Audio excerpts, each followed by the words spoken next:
ओम ह्रीं आधार शक्ति कमलासनाय नमः। ओम ऐं ह्रीं क्लीं चामुंडाय विच्चे। संसार के सभी ज्ञानी जनों को, देवी के भक्तों को मेरा आदर प्रणाम। मैं आचार्य विक्रम वर्मा आपके अपने चैनल एस्ट्रो हीलर विक्रम में आपका स्वागत करता हूँ। संसार के सभी देवी भक्तों को शरद नवरात्रों की बहुत बहुत बधाई देता हूँ। इस वीडियो में मैं शरद नवरात्रों से संबंधित जानकारी आप सबके साथ साझा करूंगा। दोस्तों, 2021 की पंचांग के अनुसार शरद नवरात्रे 7 अक्टूबर गुरुवार से शुरू होंगे और 15 अक्टूबर को खत्म होंगे। इस बार नवरात्रे चित्रा नक्षत्र से शुरू होंगे, जिनके ग्रह देवता मंगल है और जो कि साहस के प्रतीक हैं। भागवत पुराण के अनुसार नवरात्रों में माता अपनी विशेष सवारी पर आती हैं और नवरात्रों की शुरुआत अगर सोमवार या रविवार को हो तो माता हाथी की सवारी करके आती है। शनिवार और मंगलवार को माता घोड़े पर सवारी करके आती हैं, ऐसा माना जाता है। और अगर गुरुवार और शुक्रवार को नवरात्रे शुरू हो तो माता डोली पे सवार होकर आती है। शरद नवरात्रे गुरुवार से शुरू होंगे तो इसका अर्थ है कि वह डोली में सवार होकर आएंगे। जय माता दी। शरद नवरात्रे हमेशा अश्विनी मास की शुक्ल पक्ष की प्रतिपदा तिथि से शुरू होते हैं, तो 7 अक्टूबर 2021 को नवरात्रे शुरू होंगे। नवरात्रि का अर्थ होता है नवरात्रि। 9 दिन तक चलने वाले नवरात्रों में माँ दुर्गा के 9 रूपों की पूजा की जाती है। नवरात्रों में बिना किसी मुहूर्त को देखते हुए माँ दुर्गा की पूजा करके कोई भी शुभ काम, जैसे कि पढ़ाई की शुरुआत, किसी विशेष पूजा की शुरुआत, मकान बनाने की शुरुआत या कुछ खरीदने की शुरुआत हम कर सकते हैं।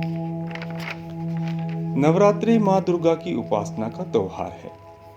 बंगाल में देवी की पहले दिन स्थापना और 9 दिन पूजा करने के बाद 9वें दिन विसर्जन किया जाता है। शास्त्रों में वर्णन है कि नवरात्रि के पहले दिन यानी प्रतिपदा तिथि को कलश की स्थापना की जाती है। इस कलश को भगवान विष्णु का रूप समझा जाता है। कलश स्थापित करने के लिए स्नान करके उचित साफ वस्त्र पहनकर मंदिर या पूजा स्थान की सफाई कर लें। फिर धरती पर एक चावल की ढेरी बना लें और कलश जल से भर के और लाल रंग के कपड़े में लपेटकर चावल की ढेरी पर रख लें। इसके उपरांत एक नारियल को भी लाल कपड़े में लपेटे, मोली बांधे और नारियल को कलश के ऊपर रख देना चाहिए। एक और कच्ची जगह मिट्टी डालकर उसमें जौ बोएं और उस मिट्टी को लाल कपड़े से ढक देना चाहिए। पास ही मिट्टी का गाय के बने घी का दीवा और सुगंधित धूप भी जगाना चाहिए। भक्तजनों, हिमाचल के नवरात्रों में बिलासपुर जिले के नैना देवी मंदिर, कांगड़ा के ज्वाला मंदिर, शिमला जिलों के भीमा काली और हाटेश्वरी मंदिर में भक्तों की बहुत भीड़ उमड़ती है। इसी तरह जम्मू कश्मीर के प्रसिद्ध मंदिरों में जैसे कि माता वैष्णो देवी मंदिर, बाहू किला मंदिर, कोल कुंडोली मंदिर, कठुआ के जसरोटा मंदिर और सुकराला देवी मंदिर में नवरात्रों में भक्तों की बहुत भीड़ दिखती है। ध्यानु भगत की कथा है कि नादौन गांव के निवासी और देवी के प्रचंड भगत ध्यानु अपने साथ 1000 यात्रियों को लेकर माता के दर्शनों को निकले। इतना बड़ा जनसमूह देखकर अकबर के सैनिकों ने उन्हें रोक लिया और अकबर के समक्ष प्रस्तुत किया। अकबर ने ध्यानु से इतने बड़े जनसमूह के साथ होने का कारण पूछा। तब ध्यानु ने जवाब दिया कि वह ज्वाला माई के दर्शन को जा रहा है। तब अकबर ने पूछा, ज्वाला माता कौन है और तुम्हें यानी ध्यानु भगत को वहां जाकर क्या लाभ है? ध्यानु भगत ने उत्तर दिया कि ज्वाला माता संसार की उत्पत्ति और पालन करने वाली देवी है।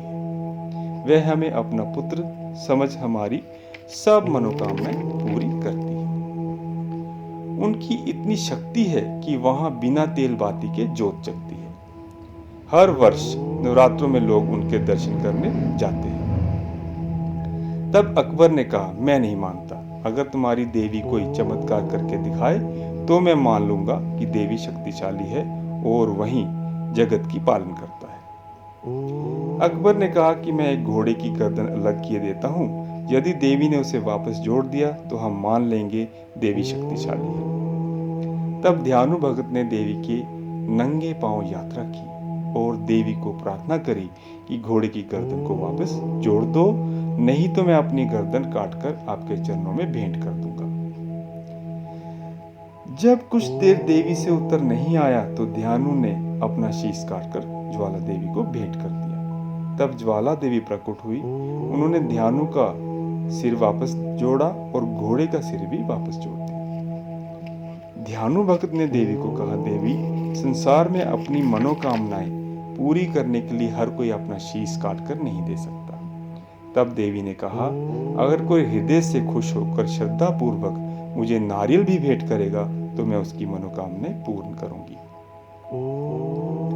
ऐसा करके ध्यानु भगत ने पूरी मानव जात को देवी का सहज आशीर्वाद दिलवाया। ऐसे ध्यानु भगत को भी वंदना करनी चाहिए। अकबर ने देवी चमत्कार को फिर से आजमाने की सोची और देवी की जो जोत थी उसको नहर के पानी से बुझाने की कोशिश की, पर ऐसा नहीं हो पाया। तब अकबर एक सोने का छत्र लेकर नंगे पांव देवी के द्वार आया। जब अकबर ने वह छत्र देवी को अर्पण करना चाहा तो वह अकबर के हाथ से गिर गया और टूटकर किसी और ही विचित्र धातु में बदल गया, जो कि ना सोना, ना चांदी, ना पीतल, ना तांबा, ना ही लोहे की लगती है। वह छत्र आज भी देवी के मंदिर में देखा जा सकता है। इसी तरह दूसरी कथा जो देवी के साथ आती है वो परम भक्त श्रीधर की आती है। श्रीधर कटरा से कुछ दूर एक गांव में रहते थे। वह निसंतान थे और दुखी थे, तो उन्होंने 9 कन्याओं को नवरात्रों में पूजने के लिए बुलवाया। उन्हीं कन्याओं में माता वैष्णो देवी भी कन्या रूप में आकर विराजमान हो गई। जब पूजा समाप्त हुई तो माता ने श्रीधर से कहा, एक भंडारा करो, सबको न्योता दे दो। श्रीधर ने वैसा ही किया और सबको भंडारे का संदेश दे दिया। अब श्रीधर ने जिनको संदेश दिया था उनमें से गुरु गोरखनाथ और भैरवनाथ भी थे। जब भोजन बांटा जा रहा था तो सभी देख रहे थे कि वे कन्या कौन है जो एक अक्षत पात्र से सबको भोजन दे रही है। उसका रूप देखते ही बनता था, तेज संभाला नहीं जाता था। जब देवी भैरवनाथ के पास पहुंची तो वह देवी से मांस मदिरा मांगने लगे। ऐसा भैरवनाथ ने जानबूझकर किया क्योंकि वह जान गए थे कि वह कोई साधारण कन्या नहीं है। तब देवी ने भैरवनाथ को मना कर दिया और वह वायु मार्ग से उड़कर त्रिकुट पर्वत की ओर उड़कर जाने लगे। भैरवनाथ उनका पीछा करने लगे। तब देवी ने अर्धकुंवारी स्थान पर भैरव को बहुत समझाया कि वो वापस लौट जाए, पर वह नहीं माना। त्रिकुट पर्वत पर जब देवी गुफा में पूजा कर रही थी, भैरवनाथ अपनी शक्तियों से बार बार कोई ना कोई वार उन पे कर रहे थे। कुछ समय बाद देवी ने क्रोध भरा रूप लेकर भैरव का सिर धड़ से अलग कर दिया और उसका सिर भैरव घाटी में जा गिरा। पर ऐसा होने पर भैरव ने देवी से क्षमा मांगी और तब देवी ने उन्हें वर दिया कि जो कोई भी मेरा दर्शन करेगा वह तुम्हारा भी दर्शन करेगा, तो ही उसकी यात्रा सफल मानी जाएगी। तो इस प्रकार सभी की मनोकामनाएं पूर्ण करने वाली देवी की जयकार करते हुए मैं आचार्य विक्रम वर्मा सब भक्तजनों को नवरात्रों की बहुत बहुत शुभकामनाएं देता हूँ।